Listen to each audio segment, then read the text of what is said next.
guys, welcome to Kiri Shiro.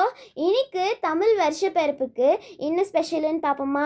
எப்பவுமே தமிழ் வருஷப்பிறப்புக்கு வேப்பம்பூ ரசமும் அப்புறமா மாங்காய் பச்சடியும் தான் ரொம்ப ஸ்பெஷலு. இன்னைக்கு நம்ம வேப்பம்பூ ரசம் தான் பண்ண போகிறோம். எப்படி பண்ணுறதுன்னு பார்ப்போமா? இதுக்கு தேவையான ஐட்டம் மிளகு, சீரகம், பூண்டு, தக்காளி, ஒரு லெமன் சைஸுக்கு புளி, அதுக்கப்புறம் பெருங்காயம், காரத்துக்கு பச்சை மிளகா. இப்போ ஸ்டவ் மேலே ஒரு தேக்ஷா வச்சுட்டு புளியை நல்லா கரித்து இதில் ஊற்றிக்கலாம். இது கூடவே மிளகு, சீரகம், அப்புறமா பூண்டு நல்லா இடித்து சேர்த்துக்கலாம். அது கொஞ்சம் நல்லா மிக்ஸ் பண்ணிட்டு நம்ம காரத்துக்கு ஒரு பச்சை மிளகாவை நல்லா கட் பண்ணி போட்டுக்கலாம். இது கூடவே தக்காளியை கூட நல்லா அறுத்து போட்டுக்கலாம். இந்த வேப்பம்பூ ரசங்கிட்ட நிறைய ஹெல்த் பெனிஃபிட்ஸ் இருக்குது. டைஜஷன் ப்ராப்ளமை கிளியர் பண்ணும், ரெஸ்பிரேட்டரி ட்ரபிள்ஸை சரிப்படுத்தும், அதுக்கப்புறம் பிளட் ப்யூரிஃபிகேஷன் பண்ணும். இப்போ நம்ம ரெசிபிக்குள்ளே வரலாம். இது கூடவே கொஞ்சம் மஞ்சாத்தூள் ஆட் பண்ணிவிட்டு கொஞ்சம் அதுவும் கூட நல்லா மிக்ஸ் பண்ணிக்கலாம். இப்போது கொத்தமல்லி நல்லா இடித்து இதையும் சேர்த்துக்கலாம். இப்போது தேவையான அளவு உப்பு சேர்த்துக்கின்னு ஸ்டவ்வை ஸ்லோ ஃப்ளேமில் வச்சு தக்காளி நல்லா சாஃப்ட் ஆகிற வரைக்கும் வெயிட் பண்ணலாம். ஏன் நம்ம வருஷப்பிறப்பன்னைக்கு எல்லா சுவையும் டேஸ்ட் பண்ணணும்? இது எல்லார் மைண்டுக்கும் இருக்கும்.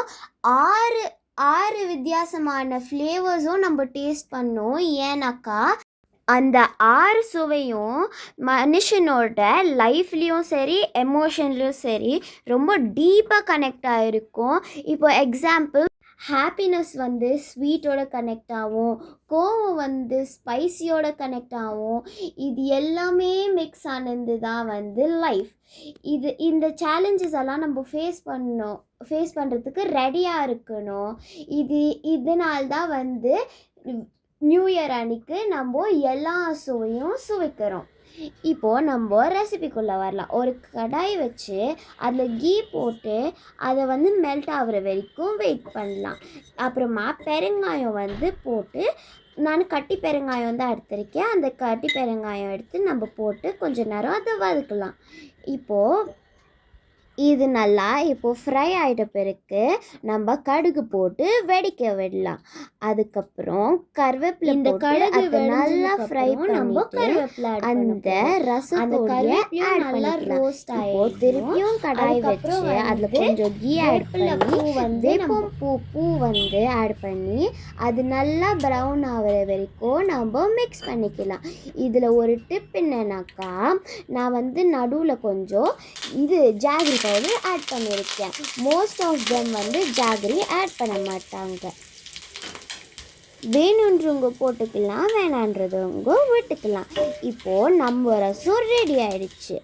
லைக் பண்ணுங்கள், ஷேர் பண்ணுங்கள், கமெண்ட் பண்ணுங்கள். ஒரு நிமிஷம் மறக்காமல் சப்ஸ்கிரைப் பண்ணிட்டு பெல் ஐக்கானையும் கிளிக் பண்ணிட்டீங்கன்னாக்கா பார்க்குறேன் நீங்களும் ஹாப்பியாக இருப்பீங்க, நானும் ஹாப்பியாக இருப்பேன். பாய். இந்த ரெசிபி ட்ரை பண்ணிட்டு எப்படி இருந்துச்சுன்னு சொல்லுங்கள். பாய். இனிய புத்தாண்டு நல்வாழ்த்துக்கள்.